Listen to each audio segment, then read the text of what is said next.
આ વાત આપણને જે ખબર હોવી જોઈએ એ ખબર છે નહીં. કેમ કે એ વખતે તમારી પાસે એક ફોટો હોય ને મોબાઈલમાં, એ ફોટાનો તમે ફોટો પાડો, એનો બીજો ફોટો, એનો ત્રીજો, એમ 100મો ફોટો પાડો ને, તે જે ઓરિજિનલ ફોટો ને ભૂત જેવો થઈ ગયો હોય.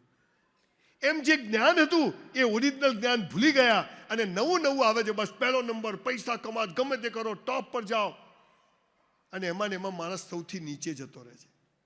50 જણના ક્લાસમાં 50 છોકરા નક્કી કરે કે પહેલો નંબર લાવવો છે તો 50 નો આવે? એ તો એકનો જ આવે, 49 નો તો આવે જ નહીં. પણ એ શીખવાડવામાં આવે કે તું મહેનત કર અને પછી જે પરિણામ આવે ત્યાં તું પહેલો નંબર જ છે કે ઈશ્વરે એના માટે તારો છેલ્લો નંબર લાવ્યો છે, તો મજા છે.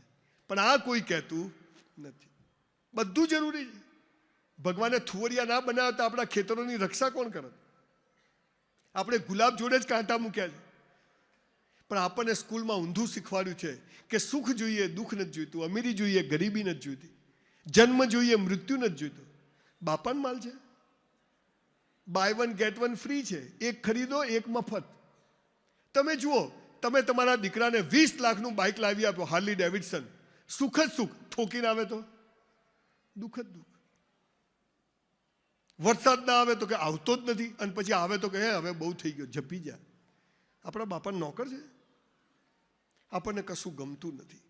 પણ ભારતનો અધ્યાત્મ, ભારતનું તત્વજ્ઞાન, ભારતના વેદો, પુરાણો, ઉપનિષદની વાતો જે સામાન્ય રીતે અને છેલ્લે ગીતા દ્વારા જે કહેવડાવવામાં આવી, અને એ જો સાહેબ આજે પણ ટચ વુડ છે, અને જો માણસ એમ જીવે તો બધાના પિક્ચર રિલીઝ થાય. મજા છે.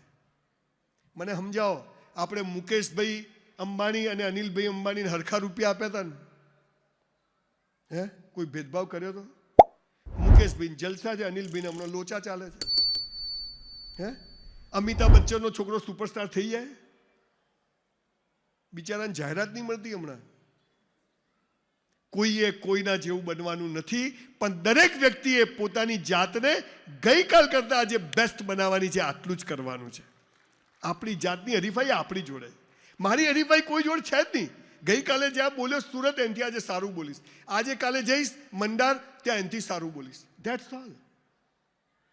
અને ભગવાને પૃથ્વીના સર્જન વખતે કહ્યું હતું કે મનુષ્ય આ તારે કરવાનું છે અને આ મારે કરવાનું છે. તો શું ભગવાને કરવાનું હતું અને શું આપણે કરવાનું હતું એ આપણે ભૂલી ગયા. અને એટલે ભગવાને જે કરવાનું હતું એ બધું આપણે ચાલુ કર્યું, અને જે આપણે કરવાનું હતું એ ભગવાન પર છોડી દીધું. અને એટલે બધું ઇમ્બેલેન્સ છે, મિસમેચ છે. અને એટલે કોઈ મજામાં નથી, કોઈ સુખી નથી, બધા જ દુઃખી છે. આવા સમયે એવી વાત જે ગીતામાં કહી છે, જે ધર્મગ્રંથોમાં કહી છે, જે કુરાનમાં કહી છે, બાઇબલમાં કહી છે, કોમન સારની વાત કરું છું. 100 કરોડપતિઓને મળ્યો છું, 100 સાધુ સંતોની પાછળ ફર્યો છું, 450 બાયોગ્રાફી વાંચી, અને મને એટલી ખબર પડી કે જીવન તો બહુ સરળ છે, એને બહુ ચૂંથવાની જરૂર નથી, જીવવાની જરૂર છે. મોત સાલું કાલ આવતું હોય તો આજ આવે, પણ જીવવું તો વટથી જીવવું, મસ્ત જીવવું, ટોપ જીવવું. નથી જીવતા આપણે. રહેવા માટે ઘર નહોતું, અત્યારે બંગલાઓની સ્કીમ પૂરી થઈ ગઈ. બાપુજીની ઓટલા પર દરજીની દુકાન હતી, હાલ 200 દુકાનનું કોમ્પ્લેક્સ બને. પિક્ચર જોવાના પૈસા નહોતા, ગુજરાતી ફિલ્મો બનાવું છું.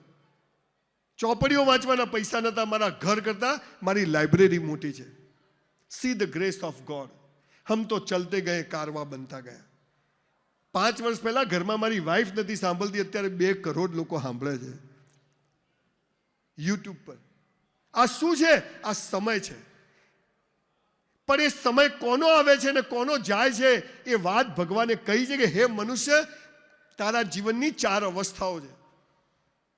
આ 4માંથી પહેલી ને છેલ્લી તારે કરવાની છે, બીજી ને ત્રીજી મારી પર છોડ દેવાની છે. ગીતામાં કીધું છે, કૃષ્ણ ભગવાન, મારા બાપાએ નથી કીધું. 7,500 વર્ષ પહેલા ગીતામાં અર્જુન જેવા સિદ્ધ પુરુષને કહી છે.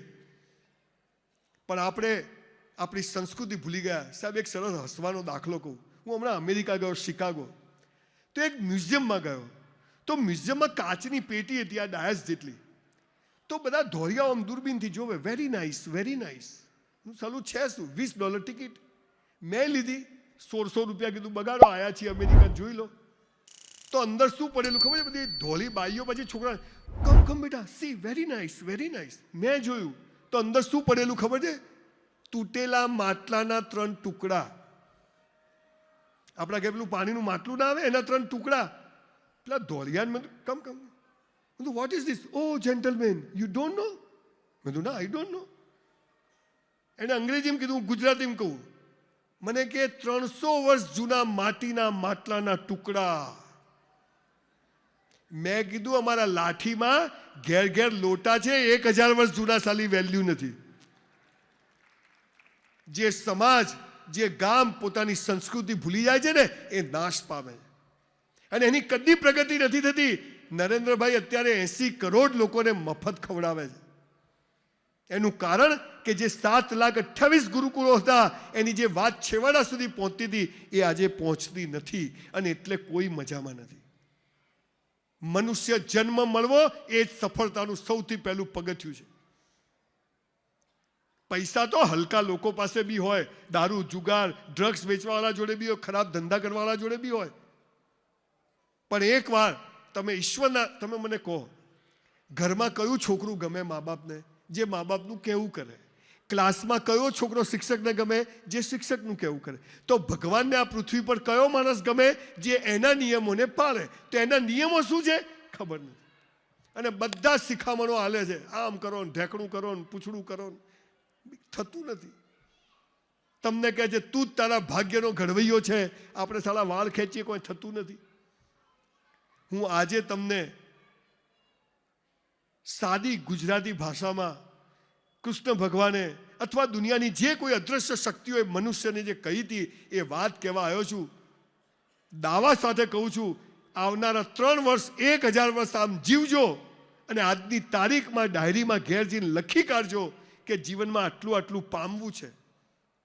ના થાય ને તો મારું મોઢું ને તમારું જૂતું જાહેરમાં કહું છું, રેકોર્ડિંગ ચાલે. કરવું કશું નથી. મને ઘણા પૂછે સંજયભાઈ તમે કશું નતું ને પૈસા કેવી રીતે કમાયા? બેંક લૂંટી. અમારે શું છે, અમે લાઠીમાંથી આવીએ ને અમારે કોઈ સપોર્ટ નથી. તને હાલા ધીરુભાઈ અંબાણી સપોર્ટ કરે ને તું એને ભિખારી કરે એવી નોટ છે તું. મેં પાલનપુર બસ સ્ટેન્ડ પર બૂટ પોલિશ કરી છે, મેં ઝેરોક્સો કાઢી છે, મેં જીપો ચલાવી છે. I was literally waited in a hotel for 3 years in my life when I was in college. 3 વર્ષ સંડાસ બાથરૂમ સાફ કર્યા છે. કોઈ કામ નાનું નથી હોતું. કશું ના કરવું ને એ સૌથી નાનું કામ હોય છે.